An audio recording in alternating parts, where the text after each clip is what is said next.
Assalamualaikum warahmatullahi wabarakatuh. Alhamdulillah alladzi bi ni'matihi tatimmus shalihat. Segala puji bagi Allah Jalla Jalaluh yang karena nikmatnya kebaikan-kebaikan menjadi sempurna. Yang karena rahmatnya niat-niat baik hamba dapat terlaksana. Sebuah nikmat yang agung. Kita bisa hadir di hari-hari terbaik sepanjang masa. Dari sejak bulan Muharram, Safar, Rabiul Awal, Rabiul Akhir, Jumadal Ula, Jumadal Akhir, Rajab, Sya'ban, Ramadan, Syawal, Dzulqa'dah, Dzulhijjah. Hari-hari yang paling mulia sepanjang tahun itu adalah 10 awal Dzulhijjah. Tapi kenapa kok kita nggak ngelihat ya, nggak menyimak ada hiruk pikuk penyambutan untuk bulan Dzulhijjah. Sejatinya tatkala jemaah haji berangkat, kita lihat mereka benar-benar mengagungkan bulan ini. Rasulullah Shallallahu Alaihi Wasallam mengatakan, "Ma min ayyamin," dalam hadis Abdullah bin Abbas radhiyallahu anhu, "Ma min ayyamin al-amalu salihu fiha ahabbu ila Allah min hadhihi al-ayyam." Tiada hari-hari yang beramal soleh di dalamnya lebih dicintai Allah daripada beramal soleh di hari-hari ini, yakni 10 awal Dzulhijjah. Yang malam ini kita masuk ke malam ketiga. Para sahabat bertanya, "Walal jihadu fi sabilillah?" Apakah jihad di jalan Allah, berperang, berjuang, di mana meninggalkan keluarga, membawa harta dan jiwa, yang merupakan dzirwatu sanamil Islam, puncak dari amalan-amalan Islam ini, itu tidak dapat menandingi beramal soleh di 10 awal Dzulhijjah? Kata Nabi SAW, "Walal jihadu fi sabilillah." Jihad di jalan Allah pun tidak dapat menandingi beramal soleh di awal Dzulhijjah. Illa rajulun, kecuali satu kondisi. Seorang laki-laki kharaja bimalihi wa nafsihi wa lam yarji' min dzalika bi syai'. Rawahul Bukhari.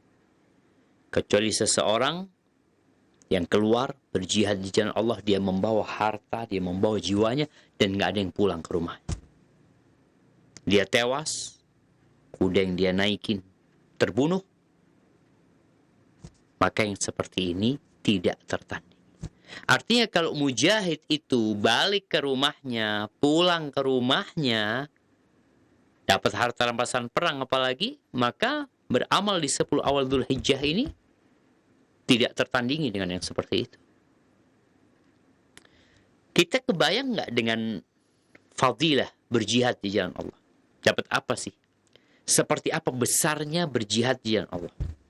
Pernah suatu hari datang seorang bertanya kepada Nabi SAW. Dia mengatakan, "Ya Rasulullah, dullani ala amalin ya'dilul jihad." Tunjukkan kepada aku sebuah amalan yang menandingi jihad. Apa kata Nabi SAW? La ajidu. Aku tidak mendapatinya. Gak ada. Lalu Rasulullah SAW memberikan pencerahan kepada orang ini dengan mengatakan, "Hal tastati' idza kharajal mujahidu fi sabilillah." Apakah kamu bisa Tatkala seorang mujahid keluar dari rumahnya, pergi menuju ke jalan Allah, berjihad di sana, engkau masuk tempat sholatmu. Fatusalli wa la taftur. Engkau sholat terus dan tidak putus sholat. Siang harinya, watasumu wa la tuftir. Engkau puasa terus dan tidak berbuka. Sampai tu mujahid pulang dari medan perang. Apa kata sahabat ini? Waman yastati'u dzalika ya Rasulullah. Adakah orang yang mampu melakukan itu? Tidak ada. Berarti jihad ini nggak tertandingi. Tapi ternyata beramal soleh di awal Dzulhijjah ini, subhanallah, dapat menandingi jihad yang orangnya pulang ke rumah. Apa yang akan kita lakukan? Jabir bin Abdullah meriwayatkan dari Nabi SAW, afdalu ayyamid dunya ayyamul ashr. Hari-hari dunia yang paling mulia 10 awal Dzulhijjah. Dan kita sekarang sedang berada di dalamnya. Bersyukur nggak kita? Sebagian saudara-saudara kita telah mati. Dengan melonjaknya kasus COVID ini, sudah banyak yang mati. Terus terang sahabat-sahabat ana, orang-orang dekat ana, banyak yang meninggal dunia. Tadi, sebelum maghrib, ada yang telepon sama ana. Ustaz, ana punya mertua sakit. Asam lambungnya naik. Saturasi oksigennya rendah. Anak tanya dirawat di mana? Di rumah, Ustaz. Kita takut mau bawa ke rumah sakit ya. Habis maghrib, dikabarin sama menantunya satu lagi, mengatakan Ustaz sudah meninggal dunia. Rahimahullah. Beberapa hari yang lalu sahabat kita, Ustaz kita, walhamdulillah Allah masih memberikan umur kepada kita. Memberikan kesehatan kepada kita. Kita masuk ke hari-hari termulia. Kita punya rencana nggak ya? Mau ngapain gitu? Apa saja amalan yang perlu kita lakukan? Kita berada di hari-hari yang paling mulia. Semua amal soleh. Puasa sunnah, baca Quran, sholat malam, bertakbir. Kenapa kita lihat nih sekarang di Roja ada takbiran. Kebanyakan orang berpikir takbiran itu ya malam lebaran doang. Ternyata enggak. Di awal Dzulhijjah ini, Rasulullah SAW berpesan, fa'aksiru fihinna minat takbiri wat tahlili wat tahmid. Perbanyak di awal Dzulhijjah itu, tentunya nanti nyambung sampai tanggal 13, memperbanyak apa? Takbiran. Allahu Akbar, Allahu Akbar. La ilaha illallah wallahu akbar. Allahu akbar walillahil hamd. Baca. Bagaimana sahabat Nabi Abdullah bin Umar bin Khattab, Abu Hurairah radhiyallahu anhu berangkat ke pasar. Bertakbir dia. Sekadar mengingatkan orang-orang supaya mereka bertakbir. Khususnya nanti tanggal 9 Dzulhijjah ya. Ada puasa Arafah di sana. Yang puasa Arafah itu fadilahnya itu seperti fadilahnya itu mengampuni dosa tahun lalu dan tahun yang akan datang. Maka sekali lagi hendaklah kita bersyukur dengan nikmat yang Allah berikan kepada kita. Kita bisa berada di hari-hari terindah. Allahumma salli wa sallim wa zid wa barik wa an'im ala sayyidina wa maulana Muhammadin wa ala alihi wa ashabihi ajma'in. Ya Allah, semoga salawat dan salam senantiasa Engkau curahkan untuk hamba kekasih-Mu, untuk baginda Nabi kita Muhammad alaihi salatu wassalam, untuk keluarga beliau, untuk para sahabat beliau dan orang-orang yang mencintai beliau. Pemirsa Roja TV dan pendengar Radio Roja rahimakumullah. Malam ini malam tanggal 3. Anak tadi baru kelihatan tuh hilal. Ingat Nabi alaihissalam menyuruh kita, idza ra'aitumul hilal, kalau kalian melihat itu hilal, hendaklah berdoa. Apa doanya? Allahumma ahillahu alaina bil amni wal iman was salamati wal islam rabbi wa rabbukallah. Di riwayat lain dikatakan Allahu Akbar. Ya Allah, jadikan bulan ini bulan yang penuh dengan keamanan dan keimanan. Bulan yang penuh dengan Islam dan keselamatan. Tuhanku dan Tuhanmu adalah Allah. Kita tahu kondisi negeri kita, kondisi bangsa kita, kondisi masyarakat kita. Maka manfaatkan waktu-waktu yang ada benar-benar untuk menambah keimanan dan menambah imun di tubuh kita. Barakallahu fiik, ahibati fillah. Kita masih berbincang tentang bagaimana memuliakan tamu. Dan sudah dibahas siapa sih tamu yang kita berkewajiban untuk memuliakannya. Punya hak tinggal di rumah kita, punya hak jamuan dari kita. Tamu itu adalah tamu yang dari luar kota ya. Kadangkala tamu yang dari dalam kota juga disebut tamu, padahal dia nggak seperti tamu yang dari luar kota. Kita masuk ke bab 316. Babun khidmatur rajuli ad-dhaifa binafsihi. Bab di mana tuan rumah itu menjamu tamunya dengan sendiri. Tuan rumah itu kan bisa nyuruh pembantu, bisa nyuruh orang lain untuk memberikan jamuan kepada tamunya. Kadang-kala yang bawain makanan, yang bawain minuman, itu orang lain. Pembantu biasanya di beberapa rumah. Tapi bagaimana kalau yang memuliakan tamunya itu adalah tuan rumahnya sendiri? Imam Bukhari berkata, haddatsana Yahya ibn Bukair قال حدثنا يعقوب بن عبد الرحمن عن أبي حازم قال سمعت سهل بن سعد أن أبا أسيد الساعدي دعا النبي صلى الله عليه وسلم في عرسه وكانت امرأته خادمهم يومئذ وهي العروس فقالت أو قال أتدرون ما أنقأت لرسول الله صلى الله عليه وسلم anqa'tu lahu tamaratin minal lail fi taur. Nah, Imam Bukhari mengatakan telah mengajarkan kepada kami Yahya bin Bukair, dia berkata telah mengajarkan kepada kami Ya'qub ibn Abdurrahman dari Abu Hazim, dia mendengar Sahal bin Sa'ad berkata bahwasanya Abu Usaid As-Sa'idi mengundang Nabi alaihi salatu wassalam untuk ke walimatul urs. Jadi ada akad nikah, ada walimah. Akad nikah dan walimah ini nggak harus bersamaan. Bisa jadi akadnya di KUA, ya walimahnya di rumah. Atau akadnya kadang-kala ada akad di masjid, walimahnya di gedung atau di mana. Dan ana rasa di masa COVID-19 ini di mana pemerintah memberlakukan PPKM, ini kesempatan untuk yang mau menikah.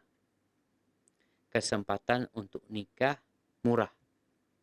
Kesempatan untuk nikah yang tidak memberatkan. Karena persyaratannya hanya 20 orang kalau nggak salah undangannya. Dan memang kalau dilihat, yang menyebabkan pernikahan itu mahal, dan orang-orang yang mau menikah itu harus berpikir berulang kali demi mempersiapkan walimah dan resepsinya, ya karena kita yang memberatkan diri. Wa illa, sebenarnya ngundang 5 orang, 10 orang, tetangga-tetangganya selesai. Tapi kalau bicara harus ngundang di gedung ya, yang mahal, yang makanannya harus mahal, ya kita yang memberatkan, padahal agama kita ringan dan mudah. Di sini disebutkan bahwasanya wa kanat imra'atuhu khadimahum yawma idzin. Yang menjadi pelayan tamu-tamu itu pada waktu itu adalah istrinya Abu Usaid. Ya tentunya ingat perempuan ketika berkhidmat, umpamanya membawa makanan, menyajikan minuman, dia harus pakai jilbab yang syar'i ketika dia membawakan makanan atau minuman kepada tamunya. Wahiyal arus, padahal dia pengantinnya. Kita lihat ya, kalau di beberapa tempat itu pengantinnya itu ya diem aja, nggak ngapa-ngapain. Ini malah yang melayani pengantinnya. Faqalat, lalu istrinya Abu Usaid As-Sa'idi, disebutkan namanya adalah Sulalah binti Uhaib. Apa yang disajikan? Dia mengatakan, ma anqa'tu li Rasulillah sallallahu alaihi wasallam anqa'tu lahu tamarat. Jadi minuman yang aku berikan pada waktu itu adalah air kurma. Jadi air di malam hari yang dikasih kurma. Di riwayat lain, di riwayat sahih dikatakan, fama sana'alahum ta'aman wala qarrabahu ilaihim illa mar'atu. Dikatakan yang bikin makanan, yang masak makanan, yang menyajikan makanan siapa? Istrinya. Tapi sekali lagi catatannya, dia harus berbusana muslimah, dia harus menutup auratnya ketika menyajikan makanan. Jadi kadang-kadang kan perempuan ada yang suaminya yang ngambil makanan, tapi ada yang perempuan yang mengantarkan makanan, itu nggak ada masalah sebenarnya, asalkan disebutkan dia harus menggunakan hijab yang syar'i. Barakallahu fiik. Jadi dalam memuliakan tamu, ya maksimal lah kita jamaah. Khususnya tamu yang datang dari luar kota. Kemudian bab selanjutnya, bab 317, babun man qaddama ila dhaifihi ta'aman faqama yusalli. Bab tentang seorang atau tuan rumah yang menyajikan makanan kepada tamunya, lalu ditinggal tamunya. Tamunya sholat. Oh gimana? Ana izin minum dulu. Bismillah.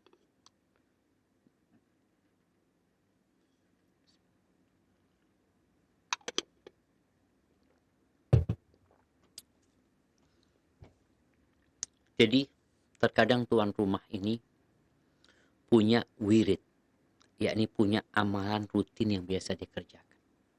Anggap umpamanya sholat duha. Tamunya datang nih. Tamunya perlu dijamu. Tapi dia tahu sebentar lagi ini mungkin akan masuk waktu zuhur. Sedangkan dia punya wirid yang biasa dia kerjakan. Maka kerjakan. Ngomong sama tamunya, silahkan fadhol ya, ana minta maaf. Ana mau sholat dulu. Karena sejatinya termasuk sunnah itu tuan rumah makan bersama tamunya. Supaya tamunya itu merasa nyaman, ada yang nemenin. Walaupun di beberapa daerah tuh tradisinya kadang-kala berbeda. Jadi kalau ditemenin, tamunya malah malu-malu makannya. Ana masih ingat dulu pernah ada orang Arab datang ke Jember ini. Lalu kita akan datang ke sebuah pesantren, dijamu di sana. Kasih makanan. Lalu tuan rumahnya pergi. Syekh tanya, mana tuan rumahnya? Kita sampaikan, di sini biasanya memang untuk memuliakan tamu itu supaya tamunya nggak pakai supaya tamunya nggak enak, nggak malu. Jadi udah ditinggal, fadhol sudah makan. Soalnya kalau nggak ada tuan rumah kan makannya sembarangan dia. Tapi kalau ada tuan rumahnya, kadang-kala malu-malu. Yang terakhir malu-maluin. Gimana nih? Kita akan baca artinya, boleh sebenarnya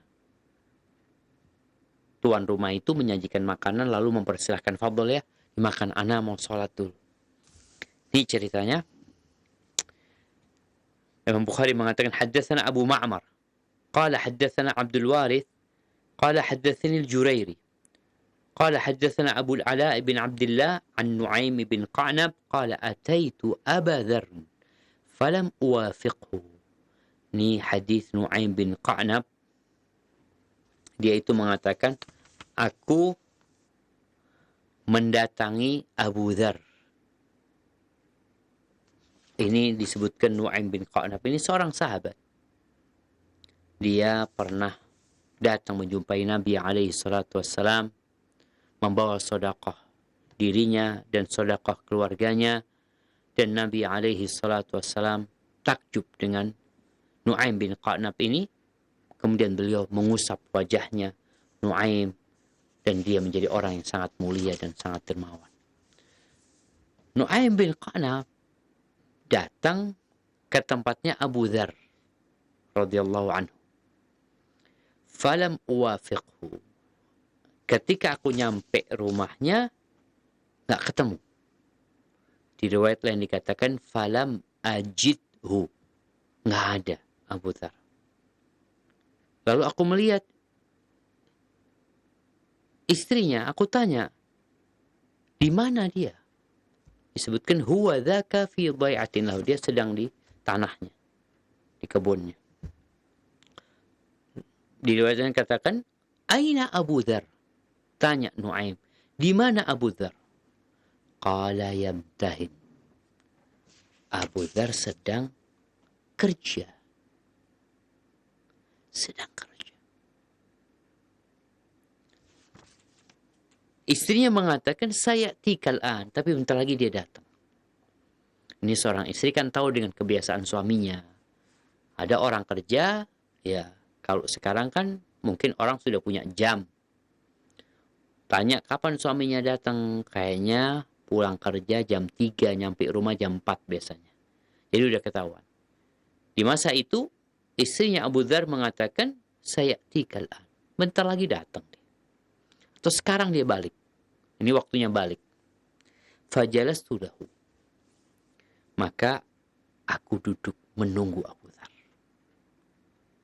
Jadi jamaah rahimakumullah, kalau kita berkunjung ke rumah kawan kita, kadangkala tuan rumah mengatakan dia sedang keluar. Yang dicari sedang keluar. Nggak ngomong, entar lagi datang insya Allah. Biasanya disuruh pulang. Tamunya ini udah, dia nggak ada gitu.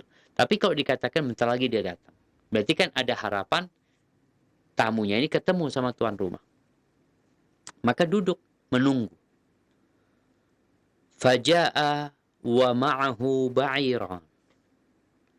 Datang Abu Dzar radhiyallahu ta'ala anhu, disebutkan bersama Abu Dzar ini beliau membawa 2 ekor onta. Nah, digiring nih 2 ekor onta. Qad qatara ahaduhuma fi ajzil akhar. Disebutkan di setiap ontanya ini ternyata membawa air. Fi uniqi kulli wahidin minhuma qirbah. Jadi ontanya itu bawa air, sehingga airnya netes. Pakai dulu bawa airnya itu bisa jadi pakai jerigen ya, tapi jerigennya terbuat dari kulit tuh tempat airnya, disebut qirbah.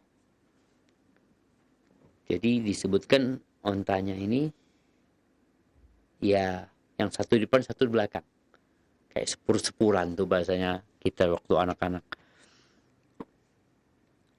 Jadi qad qatar ahaduma fi ajzil akhar, dia seperti sepur-sepuran, satunya di depan, satunya di belakang. Dua-duanya membawa air. Fa wada'ahuma. Akhirnya ditaruh tuh air itu, diletakkan. Thumma ja'a. Kemudian datang. Faqultu ya Aba Dzarrin, ma min rajulin kuntu alqah kana ahabba ilayya luqya minka wala abghad ilayya luqiyan atau luqiyan minka. Jadi dia mengatakan, wahai Abu Dzar, ini katanya Nu'aim ibn Qa'nab. Dia mengatakan bahwasanya enggak ada orang yang lebih aku cintai berjumpa dengannya lebih dari engkau. Tapi juga enggak ada orang yang paling aku benci untuk aku jumpai lebih dari dirimu. Qala lillahi abuk ma yajma' hadha. Kata Abu Dzar, gimana kayak gitu? Enggak mungkin berkumpul lah. Cinta dengan kebencian. cinta dengan kebencian. Gimana di satu sisi nggak ada orang yang lebih diharapkan perjumpaannya, lebih dicintai untuk berjumpa dengannya dari Abu Dzar, tapi nggak ada yang lebih dibenci dari Abu Dzar. Lalu qala inni kuntu wa'adtu mau'udatan fil jahiliyah. Kata Nu'aim bin Qa'nab, sesungguhnya aku pernah menguburkan putriku hidup-hidup pada waktu jahiliyah. Subhanallah. Jadi bangsa Arab jahiliyah, mereka itu gak suka sama anak perempuan. Karena anak perempuan dalam pandangan mereka merepotkan. Gak bisa perang, gak bisa bawa pedang. Yang ada kalau ditawan oleh musuh, diperkosa sama musuh, atau dijual sama mereka. Maka kata Nu'aim, dia cerita tentang bagaimana dia di masa jahiliyah. Dan kelak jemaah, bayi-bayi perempuan yang dikubur hidup-hidup akan dibangkitkan dan ditanya. Allah mengatakan, wa idzal mau'udatu su'ilat bi ayyi dzambin qutilat. Ketika bayi-bayi perempuan yang dikubur hidup-hidup ditanya, dengan alasan dosa apa mereka dikubur hidup-hidup? Apa alasan? Maka Islam datang memuliakan para wanita. Bahkan memiliki anak perempuan itu, subhanallah, akan mendorong orang tuanya atau akan memberikan fadilah di mana orang tuanya akan masuk surga. Anak-anak perempuan akan menyelamatkan orang tuanya dari api neraka. Nggak sama dengan anak laki. Jadi, manibtulia, kata Nabi SAW, barang siapa yang dikasih ujian dengan adik-adik perempuan, anak-anak perempuan, kemudian sabar merawat mereka, ya, sampai mereka besar, ngajarin mereka, menikahkan mereka, kunna sitran lahu au hijaban minan nar. Maka anak-anak perempuan itu akan menjadi penyelamat orang tuanya dari api neraka. Jadi berbeda banget deh. Di masa jahiliyah dikubur hidup-hidup, datang Islam, dimuliakan sampai menjadi penyelamat buat orang tuanya. Dan ahibati fillah, orang Arab menguburkan anaknya hidup-hidup bisa jadi karena takut aib atau takut kelaparan. Jadi orang berpikir sekarang anak aja punya anak 2 sudah susah, gimana punya anak lagi? Maka Allah ingatkan, nahnu narzuquhum wa iyyakum. Kami yang kasih rezeki kepada anak-anak itu dan kepada kalian. Nu'aim bin Qa'nab, kenapa dia tadi nyebutkan dia nggak ada orang yang paling aku benci untuk berjumpa dengannya lebih dari engkau? Maka Nu'aim mengatakan alasannya, inni kuntu wa'attu mau'udatan fil jahiliyah. Arhabu in laqituka an taqula la taubata laka la makhraj. Wa kuntu arju an taqula laka taubah wa makhraj. Yang aku takutkan berjumpa dengan engkau, aku khawatir engkau mengatakan nggak ada tobat, nggak ada solusi buat engkau. Artinya neraka tempatnya. Ketika tidak ada pintu tobat, maka ya udah, neraka tempat. Padahal aku berharap di sini. Yang tadi dia takut, tapi dia juga cinta. Yang aku harapkan itu engkau menjawab laka taubatun wa makhraj. Laka taubatun wa makhraj. Ada taubat buat engkau dan ada solusi. Qala Abu Dzar berkata, afil jahiliyati asabta. Benar, engkau melakukannya di masa jahiliyah, yakni sebelum dia masuk Islam. benar? Qultu na'am. Dulu, ketika di masa jahiliyah. Qala afallahu amma salaf. Kalau benar di masa jahiliyah selesai urusannya. Semoga Allah memaafkan yang telah berlalu.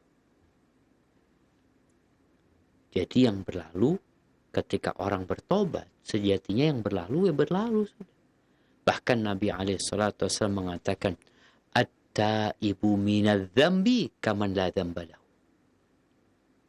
Orang yang bertobat dari perbuatan dosa, itu seperti orang yang nggak punya dosa. Ini sebuah karunia yang besar ya, Mak. Ketika orang itu dikatakan nggak punya dosa karena dia bertobat. Amr bin As ketika datang mengutarakan keinginannya untuk masuk Islam, tapi Amr bin As mengatakan, walakinni ashtarit, tapi aku punya syarat. Aku mau masuk Islam, tapi aku punya syarat. Kata Nabi SAW, apa syaratmu? Allah ampuni dosa-dosaku. Karena Amr bin As tahu bagaimana dia jahatnya kepada umat Islam. Bahkan bagaimana dia berangkat ke Habasyah. Menyogok pejabat negara di kerajaan Ethiopia waktu itu, atau di Habasyah itu, agar rajanya mengembalikan penduduk Mekah yang hijrah ke sana, dibalikin ke Mekah untuk disiksa, untuk ditindas oleh orang-orang musyrikin. Maka Amr bin As merasa banyak dosaku gitu loh. Kalau aku masuk Islam, tetap bawa itu dosa, ya apa gunanya? Maka Nabi SAW mengatakan, apa kau nggak tahu wahai Amr bin As? Anal Islam yajubu ma qablah. Bahwa Islam itu akan menghapuskan dosa-dosa yang telah berlalu. Selesai. Maka tentunya gembira pada waktu itu Amr bin As. Nah, di sini Abu Dzar radhiyallahu anhu mengatakan bahwasanya afallahu amma salaf, yang sudah berlalu semoga Allah memaafkan. Wa qala limra'atihi, ini yang jadi pembahasan inti dari hadis ini. Di mana Abu Dzar setelah itu berkata kepada istrinya, apa kata? Atina bi ta'amin. Sebutkan, minta, ayo ambilkan makanan nih, ada tamu nih. Bawakan makanan, datangkan makanan. Fa'abat. Istrinya nggak mau bawa makanan. Kayaknya istrinya lagi kesel sama suaminya. Thumma amaraha. Disuruh lagi. Ini kita lihat bagaimana rumah tangga ya. Kadangkala ya lautan itu tenang. Tapi tiba-tiba kadangkala datang badai. Disuruh yang kedua kali, fa'abat. Hatta irtafa'at aswatuhuma. Dikatakan sampai akhirnya suara mereka berdua ini jadi tinggi. Udah lagi saling marah nih Abu Dzar sama istrinya. Maka tatkala itu Abu Dzar mengatakan, inna kunna la ta'dawna. Naam. La ta'addawna ma qala Rasulullah sallallahu alaihi wasallam. Kalian ini tidak melewatin apa yang dikatakan Nabi SAW.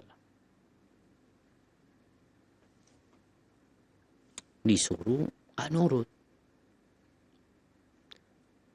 Qultu, kata Nuaim ketika mendengar Abu Dzar mengatakan itu kepada istrinya, yang ya kalau bisa dikatakan durhaka, tadi dia nggak mau nurut gitu, disuruh bawain makanan nggak mau. Qultu wa ma qala Rasulullah sallallahu alaihi wasallam fihin. Apa yang dikatakan Rasul sallallahu alaihi wasallam tentang perempuan-perempuan ini?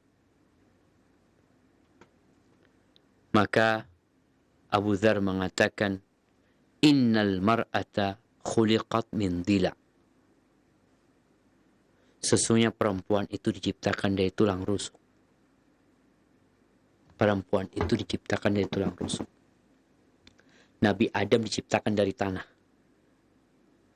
Hawa istrinya diciptakan dari Nabi Adam, dari tulang rusuknya Nabi Adam. Wa khalaqa minha zawjaha. Maka ada perbedaan antara Nabi Adam dan Hawa. Nabi menyebutkan perempuan itu diciptakan dari tulang rusuk. Wa innaka in turidu an tuqimaha taksirha. Kalau engkau ingin meluruskannya, maka engkau akan mematahkan. Artinya kalau seorang laki-laki, seorang suami berusaha untuk meluruskan istrinya, ya, yang akan terjadi patah dia itu. Karena memang seperti itu tabiat wanita. Maka kadang-kala ada bapak-bapak yang menikah 10 tahun, kesalahan istrinya yang 10 tahun lalu tetap diulangi lagi gitu. Tetap itu lagi. Yang kadang-kala nggak nurut. Wa in tudariha fa inna fiha awadan wa bulghah. Tapi kalau engkau berusaha mengobatin, menyikapin kondisi itu dengan sabar, dengan tabah, dengan bijak, maka sesungguhnya ya fa inna fiha awadan wa bulghatan. Ya tetap di dia itu ada kebengkokan, tapi ada ya sarana bagi kita, ada bekal buat kita. Ya ini kita ini perlu sama perempuan. Mau nggak mau yang harus kita lakukan adalah memahami tabiat dan karakter perempuan. Karena kita butuh dengan mereka. Bahkan kita tahu Allah Azza wa Jalla mengatakan hunna libasul lakum wa antum libasul lahun. Sesungguhnya perempuan-perempuan itu adalah pakaian buat kalian dan kalian pakaian buat mereka. Jadi ini yang disebutkan oleh Nabi SAW tentang kondisi perempuan. Dia diciptakan dari tulang rusuk yang bengkok. Kalau engkau mau meluruskan, mau membenarkan dia, yang ada dia akan patah. Dan patah maksudnya engkau akan menceraikan dia. Tapi kalau engkau sabar, engkau tabah menghadapi dia, ya tetap bengkoknya itu tetap ada. Tapi di sana kita punya perlu gitu loh. Ada sesuatu yang memang kita perlukan dari dia. Bahkan kita tahu Nabi Adam alaihissalam tatkala hidup sendirian di surga, di tempat yang begitu mewah, yang begitu indah, beliau kesepian. Maka Allah ciptakan Hawa. Ketika mendengar ini, apa yang terjadi? Fawallat faja'at bitharida ka'annaha qata. Ketika itu akhirnya istrinya ini bangkit. Dia berpaling, kemudian dia membawa tarida, membawa makanan seperti bubur. Tarid itu mungkin modelnya disebutkan makanan berkuah yang dikasih potongan, makanan berkuah ada dagingnya, kemudian dikasih potongan roti kecil-kecil ya, sehingga mudah mengkonsumsi tarid ini karena sudah lentur rotinya bercampur dengan kuah tadi. Nah, kemudian setelah itu dan disebutkan sarida, apa makanan berkuah ini dari burung ya. Dagingnya itu daging burung qatah. Baik. Faqal, lalu Abu Dzar radhiyallahu taala anhu mengatakan kepada tamunya ini, kepada Nuaim ibn Qa'nab, "Qul wala ahulannak fa inni sha'im." Dikatakan engkau makan. Wala ahullannak, dan jangan bikin aku enggak usah khawatir sama aku. Aku tidak ingin menakut-nakuti engkau. Aku sedang puasa. Engkau makan. Jadi tamunya dipersilahkan untuk makan. Ini juga menjadi adab ya tuan rumah tatkala tamunya sudah masuk, sudah di meja makan, atau di depannya itu ada makanan yang sudah disuguhkan, kadang-kala tamu ada yang malu. Maka sahibul bait, tuan rumah, hendaklah mempersilahkan. Tafadhol, tafadhol. Di sini Abu Dzar mengatakan kepada tamunya, kul wala ahulannak. Engkau nggak usah takut, ya, aku nggak ingin nakut-nakutin kau. Fa inni shaim. Aku sedang puasa. Thumma qama yusalli. Kemudian Abu Dzar meninggalkan tamunya, ngapain? Berangkat sholat. Ditinggal tamunya, tuan rumahnya sholat. Makanya tadi Anda sampaikan, terkadang kita punya wirid, ya. Kita punya sebuah amalan sholat sunnah yang memang biasa kita kerjakan. Ketika ada tamu pun, selayaknya kita tidak meninggalkan. Oh, anak ada tamu sibuk, sudah, fadhol, tamunya dikasih minum, kasih makan. Fadhol, ya, silakan. Minum dulu, anak mau sholat. Kalau bicara, berarti nanti dia akan riya, Ustaz. Riya itu amalan hati ingin dipuji. Sedangkan sholatmu ini, ada tamu, nggak ada tamu, engkau bisa ngerjain gitu. Jadi bukan sholat yang dibikin-bikin, yang dibuat karena ada tamu, baru engkau sholat. Tapi ini sholat yang memang menjadi rutinitas kita, menjadi amalan sunnah yang kita kerjakan, yang kita tidak pernah meninggalkannya. Sehingga ada tamu pun, kita berusaha untuk tetap mengerjakan. Sebagaimana yang dilakukan oleh Abu Dzar radhiyallahu ta'ala anhu. Faja'ala yuhadzibu ruku' thumman fatala fa'akal. Abu Dzar karena ada tamu, dia sholatnya nggak panjang-panjang. Dia, yang penting dia telah melaksanakan wirid dia, rukuknya itu nggak dipanjangin sama Abu Dzar radhiyallahu anhu. Selesai sholat, Abu Dzar makan. Abu Dzar puasa. Ini selesai sholat malah makan Abu Dzar radhiyallahu ta'ala anhu. Bismillah.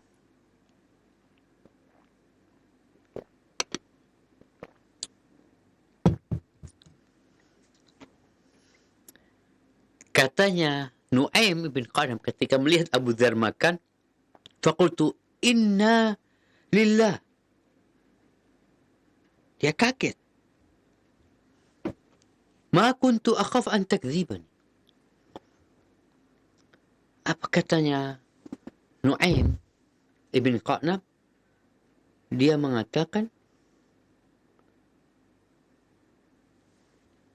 aku takut, kata dia. Engkau dustain aku gitu. Kok engkau ngomongnya puasa gitu loh. Kok sekarang makan? Lalu kata Abu Dzar, qala lillahi abuk ma kadzabtu mundu laqitani. Ma kadzabtu mundu laqitani. Maka Abu Dzar mengatakan kepada Nu'aim, aku nggak pernah dusta sejak berjumpa dengan engkau. Qultu, katanya Nu'aim bingung. Nggak pernah dusta, tadi ngomong puasa. Alam tukhbirni annaka sha'im. Apakah engkau tadi nggak ngomong, ngasih tahu aku kalau engkau sedang puasa, ini sekarang kau bisa makan gitu. Katanya puasa, tapi sekarang makan. Gimana ceritanya ini? Qala bala. Betul, aku puasa, kata dia. Benar. Inni sumtu min hadha syahr 3 ayyam. Aku telah puasa di bulan ini selama 3 hari. Ini kan dianjurkan puasa 3 hari dalam sebulan. Fakutiba li ajruh wa halali at-ta'am. Dan ditetapkan buat aku pahala puasa 3 hari itu seperti puasa 1 bulan. Jadi kebaikan itu dilipat gandakan jadi 10. Maka Abu Dzar mengatakan, fakutiba li ajruh. Pahalanya ditetapkan. Puasa sebulan. Dan halal aku untuk makan. Subhanallah. Jadi Abu Dzar kadangkala bergurau dengan beberapa orang disebutkan juga. Pernah beliau lagi dalam perjalanan jihad kalau nggak salah. Orang-orang pada makan ya. Abu Dzar nyuruh mereka, fadhol makan. Mereka, ayo Abu Dzar makan, kata dia. Aku sedang puasa. Setelah itu beliau sholat atau melakukan sesuatu, kemudian beliau datang makan. Kata orang-orang, Abu Dzar, kok katanya puasa, kok makan ceritanya ini? Maka dijelaskan bahwasanya keutamaan nih jemaah, keutamaan puasa 3 hari dalam sebulan. Kita tuh dapat pahala puasa sebulan. Walaupun kita cuma 3 hari puasa, tapi sebulan full sepenuhnya itu kita dapat pahala puasa. Halal kita makan, tapi kita dapat pahala seakan-akan kita puasa. Ini yang dimaksud oleh Abu Dzar radhiyallahu ta'ala anhu. Maka di sini disebutkan berkaitan dengan barang siapa yang memberikan jamuan kepada tamunya, lalu ditinggal tamunya ini, ngapain dia? Dia berangkat sholat, menunaikan sholat. Barakallahu fikum. Baik, kita masuk ke bab selanjutnya, yaitu bab 318. Bab ini, babun nafaqatur rajuli ala ahli. Bab tentang seseorang laki-laki memberikan nafkah kepada keluarganya. Kita tahu jemaah, bahwasanya lelaki ini diberi kelebihan sama Allah, yang Allah tidak berikan kepada para wanita. Allah mengangkatnya sebagai pemimpin, sebagai komandan dalam kehidupan rumah tangga. Perempuan memiliki keutamaan, tapi dalam bab kepemimpinan ini, lelaki lebih diutamakan. Allah Azza wa Jalla berfirman, Ar-rijalu qawwamuna 'alan nisa' bima faddalallahu ba'dahum 'ala ba'din wa bima anfaqu min amwalihim. Para lelaki itu adalah pemimpin-pemimpin, pengayom-pengayom bagi para wanita. Kenapa? Karena 2 hal. Yang satu sebenarnya karunia ilahi, bawaan lahir dia. Allah yang memberikan keutamaan. Sebagian orang dikasih keutamaan dari yang lainnya, dan ini ketentuan Allah Azza wa Jalla. Yang kedua, nafkah. Seakan-akan laki-laki ini diperintahkan, jangan lupa engkau wajib memberikan nafkah kepada istri. Terkadang ada suami-suami yang malas, sehingga rumah tangganya timpang atau pincang karena kemalasan suami yang tidak mau memberikan nafkah, atau kadangkala karena perempuannya yang sibuk maksa diri mau kerja sehingga lupa dengan kewajiban dia untuk ngurusin rumah tangganya. Maka hendaklah setiap muslim itu berintrospeksi. Apakah dia telah melaksanakan kewajibannya sebagai seorang suami? Di sini disebutkan hadis. قال حدثنا حجاج قال حدثنا حماد بن زيد كتب البخاري عن أيوب عن أبي كلابة عن أبي أسماء عن ثوبان عن النبي صلى الله عليه وسلم قال أفضل دينار ينفقه الرجل دينار أنفقه على عياله ودينار أنفقه على أصحابه في سبيل الله ودينار أنفقه على دابته في سبيل الله. قال أبو قلابة وبدأ بالعيال وأي رجل أعظم أجرا من رجل ينفق على عيال صغار حتى يغنيهم الله عز وجل. Subhanallah jemaah. Di sini Al-Imam Bukhari meriwayatkan, mengatakan telah mengajarkan kepada kami Hajjaj. Dia berkata telah mengajarkan kepada kami Hammad bin Zaid. Dari Ayub, dari Abu Qilabah, dari Abi Asma, dari Thauban, maula Rasulullah SAW. Dari Nabi SAW beliau mengatakan, Afdalu dinarin, sebaik-baiknya dinar. Dinar ini mata uang yang ada pada waktu itu.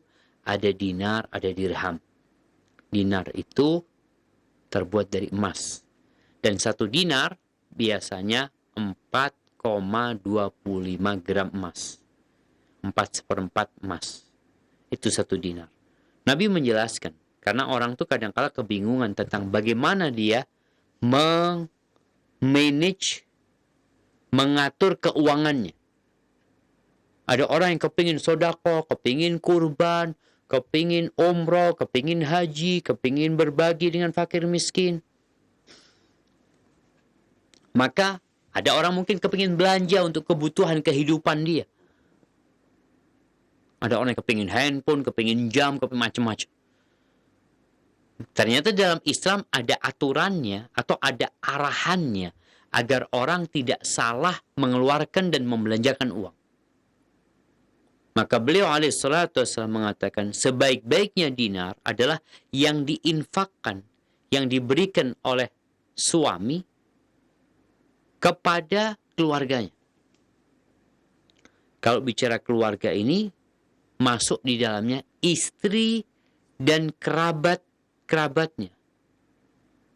Dan bisa jadi yang dimaksud adalah istri, yang lainnya include di sana. Kalau pahala itu ditetapkan karena perbuatan wajib, ini yang wajib jamaah. Kalau kita lihat ya, suami itu punya kewajiban memberikan nafkah kepada istri, kewajiban. Lebih utama mana amalan wajib atau amalan sunnah? Kita semua tahu. Yang paling Allah cintai adalah kewajiban. Sebagaimana dalam hadis qudsi dikatakan, وَمَا تَقَرَّبَ إِلَيَّ عَبْدِي بِشَيْءٍ أَحَبَّ إِلَيَّ مِمَّا افْتَرَضْتُهُ عَلَيْهِ. Tidak ada amalan yang lebih aku cintai untuk hambaku mendekatkan dirinya kepada aku lebih daripada yang telah aku wajibkan atas dirinya. Maka tolong setiap muslim ini belajar mencari tahu yang wajib mana, yang sunnah mana. وَمَا يَزَالُ عَبْدِي يَتَقَرَّبُ إِلَيَّ بِالنَّوَافِلِ حَتَّى أُحِبَّهُ. Dan hambaku ini terus mendekatkan dirinya kepadaku dengan mengamalkan yang sunnah-sunnah, yang anjuran-anjuran, sehingga aku cinta kepada dia.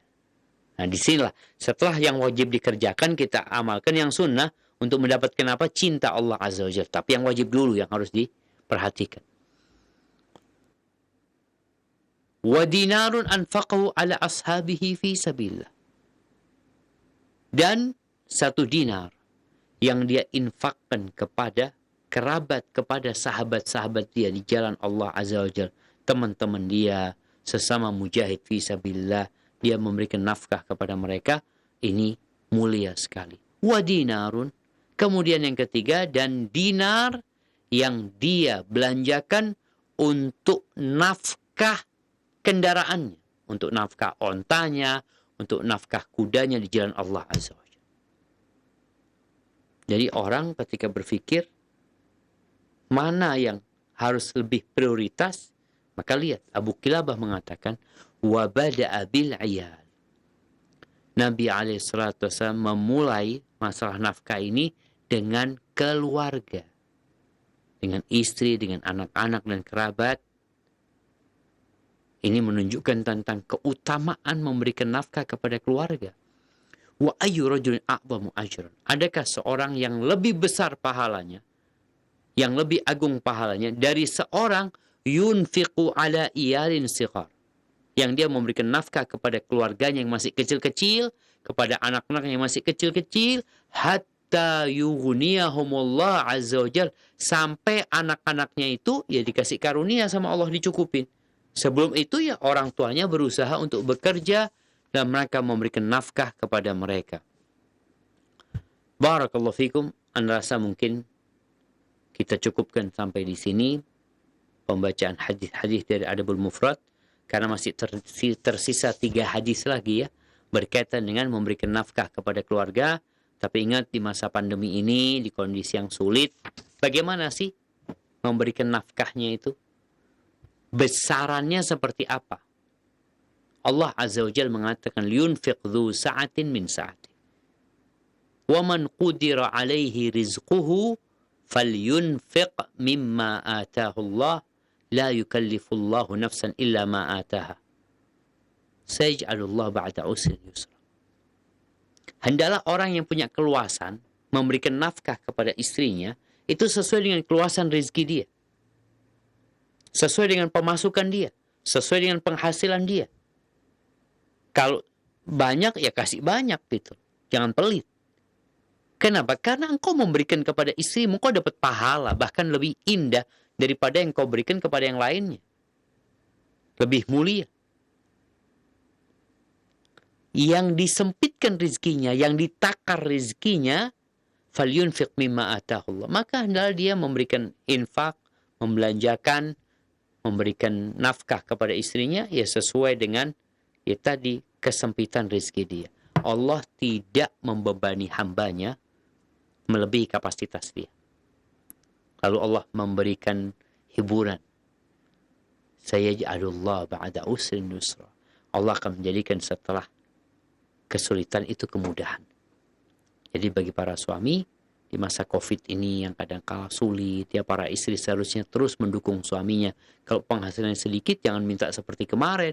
Loh bang, sekarang kok sedikit bang? Makanya biasa sebulan dikasih 5 juta loh. Sekarang kok cuma 2 juta? Mana cukup? Membiasa 5 juta. Kata suami, itu yang aku miliki sekarang. Karena memang kondisi perusahaan sedang sulit ya. Banyak karyawan yang di PHK. Akhirnya mereka bekerja tapi dengan gaji yang lebih rendah. Jadi sekali lagi bicara memberikan nafkah ini sesuai dengan kemampuan. Bukan sesuai dengan kebutuhan. Soalnya kalau bicara kebutuhan, ya bisa jadi kemampuannya cuma segitu.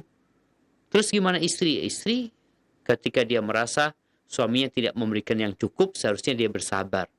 Tapi kalau dia mau enggak, kayaknya nggak cukup Ustaz. Karena kayaknya mau gugat cerai umpamanya. Kalau memang nafkah yang diberikan tidak mencukupi.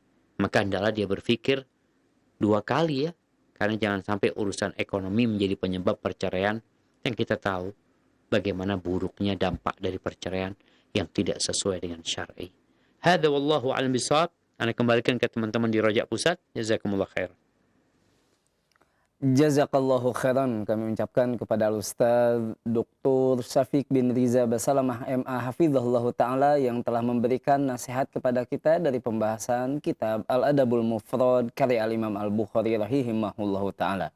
Saudaraku seiman dan seakidah, para pemirsa Roja dan pendengar Roja dimanapun Anda berada, kami undang Anda untuk memasuki sesi tanya jawab. Anda dapat berpartisipasi dengan mengirimkan pertanyaan Anda melalui pesan singkat. Baik, pertanyaan pertama kita akan coba angkat melalui pesan singkat.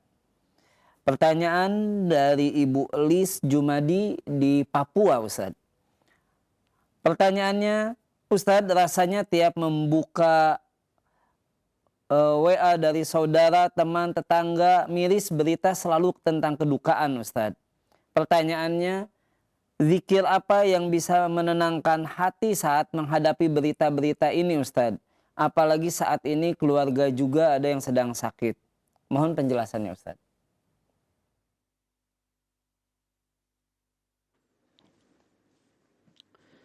Allahu Akbar jemaah. Kayaknya hal itu menimpa banyak dari kita. Karena juga kalau buka grup keluarga, buka grup para ustadz, buka grup dosen-dosen, yang ada kesedihan. Apa yang harus kita lakukan? Allah Jalla Jalaluh mengatakan, وَلَنَبْلُوَنَّكُمْ بِشَيْءٍ مِنَ الْخَوْفِ وَالْجُوعِ وَنَقْصٍ مِنَ الْأَمْوَالِ وَالْأَنْفُسِ وَالثَّمَرَاتِ وَبَشِّرِ الصَّابِرِينَ الَّذِينَ إِذَا أَصَابَتْهُمْ مُصِيبَةٌ قَالُوا إِنَّا لِلَّهِ وَإِنَّا إِلَيْهِ رَاجِعُونَ. Subhanallah jemaah. Jadi kita jadi sering-sering ngomong inna lillahi wa inna ilaihi raji'un. Di kampung kita nih ada 5 orang. Matinya jarak beberapa hari, ada yang 1 hari 2. Rahimahumullah rahmatan wasi'ah. Allah mengatakan kami benar-benar akan menguji kalian. Dengan apa? Dengan sedikit rasa takut. Takut sama apa? Sama COVID-19. Kita takut sama corona.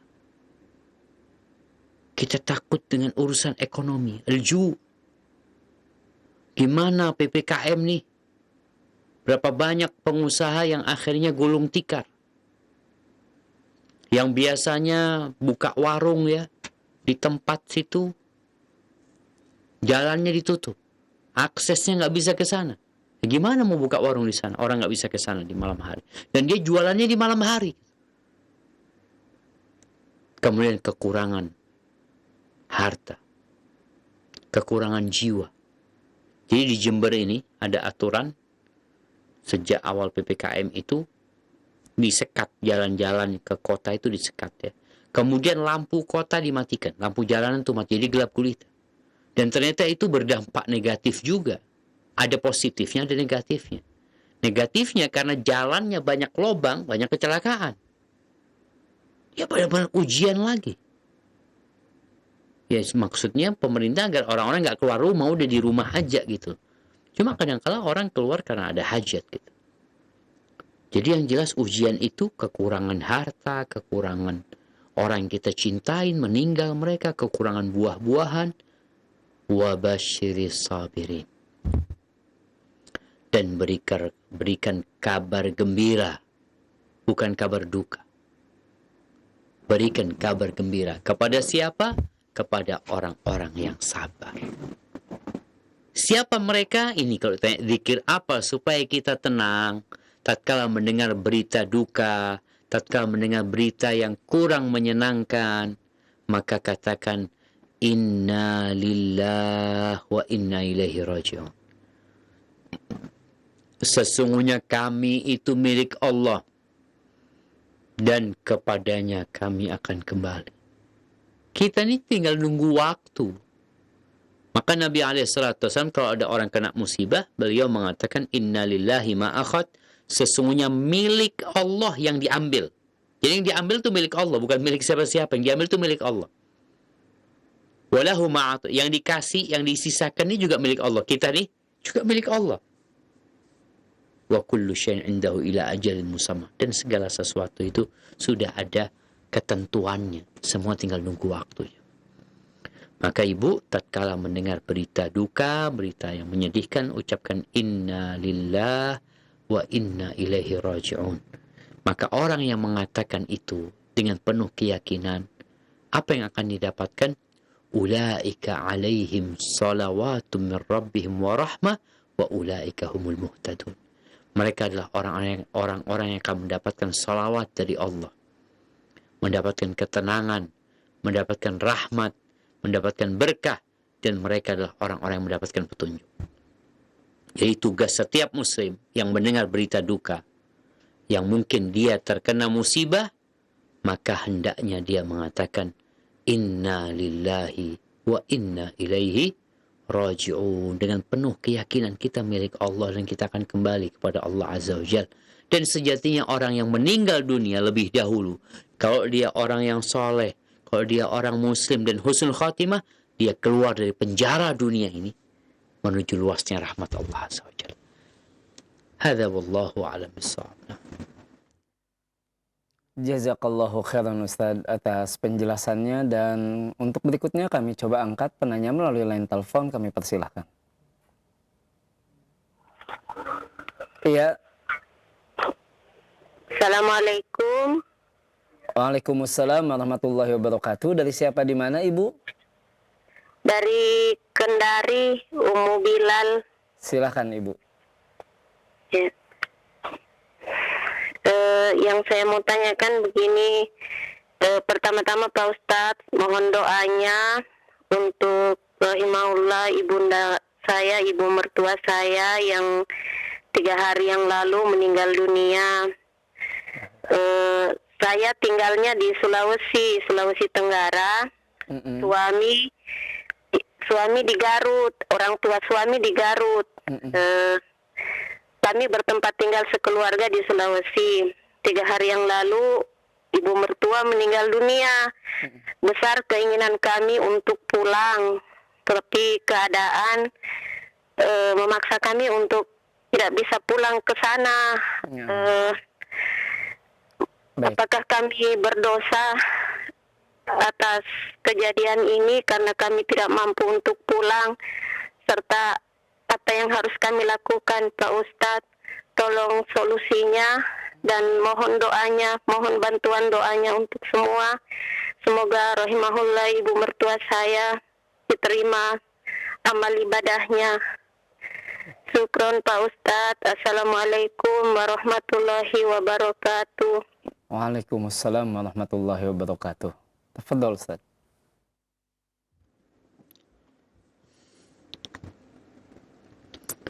Allahu Akbar jemaah. Kullu nafsin dha'iqatul maut. Semua yang bernyawa pasti akan merasakan kematian. Baik ada COVID atau tidak ada COVID. Tapi memang ketika keluarga kita terkena COVID, kadangkala kesedihan kita lebih mendalam. Dari sisi apa? Dari sisi kita nggak bisa mendampinginya tatkala sakit di rumah sakit, di ICU, dan tatkala meninggal dunia, kita nggak bisa menciumnya, nggak bisa memeluknya, nggak bisa membawanya. Yang membawa itu ada pasukan tersendiri dari PNPB, mereka yang menggali kuburan, mereka yang memasukkan itu mayat, sehingga kesedihan itu semakin mendalam. Makanya kadang-kala ada orang yang nggak tahan gitu ya, dengan keluarganya dia membawa jenazah secara paksa. Ana rasa karena kesedihan sebenarnya mereka, karena kerinduan dengan keluarga yang meninggal dunia, yang masuk rumah sakit kemudian nggak keluar lagi kecuali sudah dalam bungkusan, bukan bungkusan kafan, ditaruh dalam peti dan kita nggak ngelihat lagi sudah. Itu yang kadang-kala membuat orang-orang bersedih ya, lebih bersedih. Tapi mau gimana lagi? Hendaklah kita menghadapi musibah ini dengan berlapang dada. Ma asaba min musibatin illa biiznillah. Ingat, tidak ada satupun musibah yang menimpa kecuali dengan izin Allah Azza wa Jalla. Wa man yu'min billahi yahdi qalbah. Barang siapa yang beriman, maka Allah akan kasih hidayah. Beriman bahwa itu sudah ditentukan Allah, itu sudah takdir, dan memang kejadiannya harus terjadi seperti itu. Maka Allah akan memberikan petunjuk kepada dia. Akhirnya dia jadi tenang hidupnya. Yang ditanyakan ibu tadi kan, gimana Ustaz? Kalau bicara COVID kan memang ada bersama kita jenazahnya nih. Kita mau ikut ngurusin nggak bisa. Kalau yang ini ibu mertua ada di Garut, yang ini ada di Sultra sana. Sehingga ada kesedihan ya. Kesedihan itu pantas. Diperbolehkan kita bersedih. Asalkan kita tidak mengucapkan kecuali perkataan yang diridhai Allah Azza wa Jalla. Lalu apa yang bisa dilakukan? Kalau dia apakah dosa? Enggak dosa.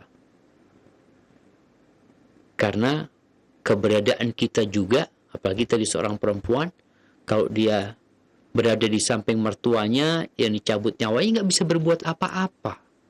Walhamdulillah, mengurus jenazah itu fardu kifayah. Artinya kewajiban yang kalau sudah ada yang mengurusin, kita nggak dosa. Maka tadi dikatakan apakah dosa? Enggak, karena sudah ada yang ngurusin jenazahnya.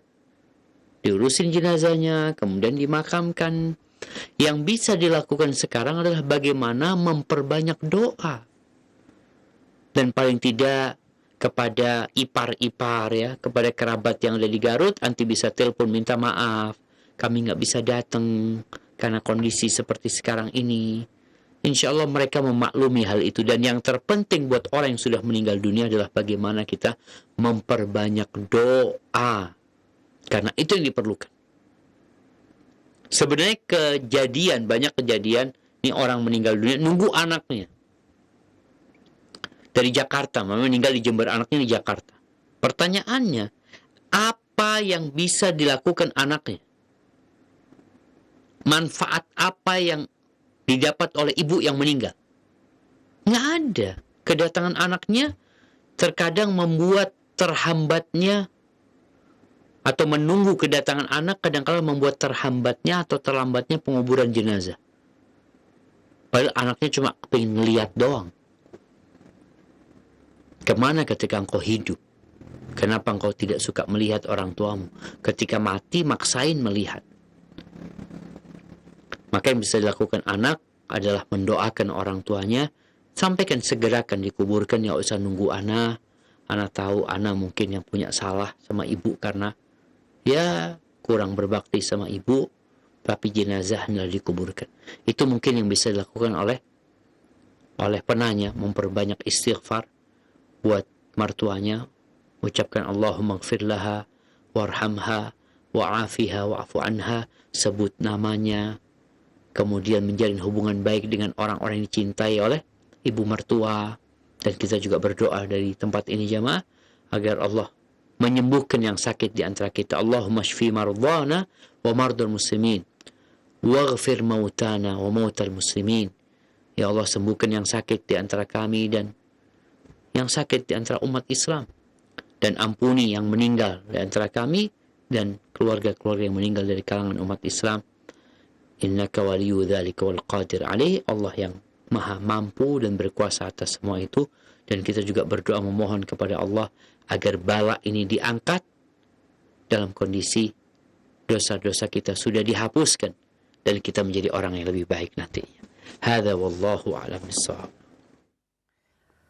Jazakallahu khairan Ustadz atas penjelasannya, dan berikutnya kembali kita angkat pertanyaan melalui pesan singkat Ustadz dari hamba Allah di Kediri. Ustadz ingin bertanya, sebelumnya berdoa Ustadz, semoga Ustadz dan seluruh kaum muslimin selalu dalam perlindungan Allah Subhanahu wa taala. Amin.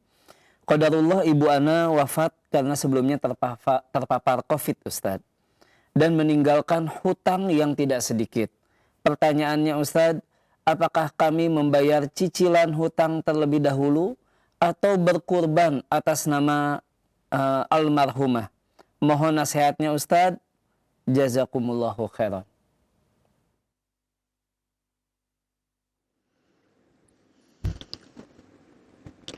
Subhanallah jamaah. Ya. Berkaitan dengan utang. Tolong kita jangan suka berhutang.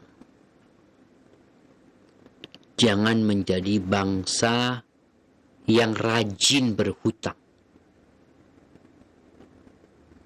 Kenapa? Rasulullah SAW itu berlindung dari hutang. Doa yang biasa dibaca Nabi SAW dan sering dibaca, Allahumma inni a'udzubika minal ma'thami wal maghram. Ya Allah, aku berlindung kepadamu dari dosa dan hutang. Sampai Aisyah itu heran, ya Rasulullah, kau takut banget sama utang, ada apa sama utang ini? Ya. Orang tuh kalau utang udah ngomongnya ngelantur biasanya. Dusta. Oh nanti saya bayar, ada uang yang belum cair ini itu. Dan janji, dia tidak tepati itu janji. Jadi utang ini ternyata dapat mengantarkan ke dosa gitu. Dan orang kalau mati ninggalin utang, itu tergantung dia. Dia tidak akan bisa masuk surga sampai diselesaikan urusan utang piutang dia. Kembali kepada pertanyaan tadi, bagaimana sikap keluarga sekarang yang ibunya telah meninggal dunia dan ibunya meninggalkan hutang yang banyak? Yang pertama, kalau memang ada warisan yang ditinggalkan oleh ibu, ketahuilah bahwasanya warisan itu tidak boleh dibagi kecuali setelah dua perkara diselesaikan. Yang pertama, wasiat ditunaikan, hutang dilunasi. Maka Allah sebutkan min ba'di wasiyatin yusa biha aw dain. Jadi pembagian waris itu setelah wasiat ditunaikan, utang dilunasin. Maka dilihat kalau memang keluarga ibu memang meninggalkan warisan, segera nih dilunasin utangnya ibu dengan harta warisan tersebut. Kalau ternyata ibu nggak punya apa-apa, Pak Ustaz. Ibu nggak ninggalkan aset. Karena rumah kita rumah kontrakan. Nggak ada. Maka apa yang dilakukan anak? Para ulama menjelaskan bahwasanya utang itu bukan jatuh ke anaknya. Utang itu utang ibu. Nih, agar kita sadar. Kita yang berhutang, kalau kita mati, bukan berarti utangnya tuh jatuh ke anak kita. Jadi anak kita yang berhutang hitungannya. Enggak. Tetap yang utang ya bapaknya, ibunya. Hanya saja Allah sebutkan, kalau memang meninggalkan warisan, warisan itu nggak boleh dibagi kecuali utang dilunasin, sama wasiat ditunaikan. Tapi bukan berarti otomatis orang tuanya berhutang, orang tuanya mati, kemudian anaknya menanggung utang tersebut. Jadi yang terhitung berhutang tuh anaknya enggak. Artinya kalau nanti anaknya mati, anaknya yang punya dosa, ibunya sudah lunas. Enggak. Tetap utang ibunya, utang bapaknya. Sang anak melunasi utang orang tuanya termasuk bentuk kebaktian kepada orang tuanya. Tapi kalau ada warisan wajib dilunasin dulu. Maka kalau ditanyakan mana yang lebih utama dikerjakan sekarang, melunasi utangnya ibu atau berkurban? Ana rasa kalau kondisinya memang uang itu cukup untuk melunasi utang, ya lebih baik mencicil utangnya ibu. Walaupun engkau nggak berkurban tahun ini, tapi insya Allah engkau juga telah membantu ibu meringankan beban dia. Wah, semoga ketika Allah memberikan rizki, engkau bisa berkurban di tahun depan, dan paling tidak engkau niat berkurban. Tapi memang kondisi, apalagi kalau pemilik utang itu sudah menagih uangnya, maka segera lunasin atau dicicil walaupun tidak lunas. Hadza wallahu a'lam bishawab. Jazakallahu khairan Ustadz atas penjelasannya, dan tampaknya Ustadz kami akan angkat pertanyaan terakhir untuk kesempatan di malam hari ini Ustadz, dari pesan singkat dari hamba Allah, tidak disebutkan dari daerah mana. Ustadz izin bertanya, kewajiban suami memberi nafkah kepada istri. Pertanyaannya Ustadz, apakah hal itu sama juga disebut sodakoh kepada istri Ustadz? Tafadhol Ustadz.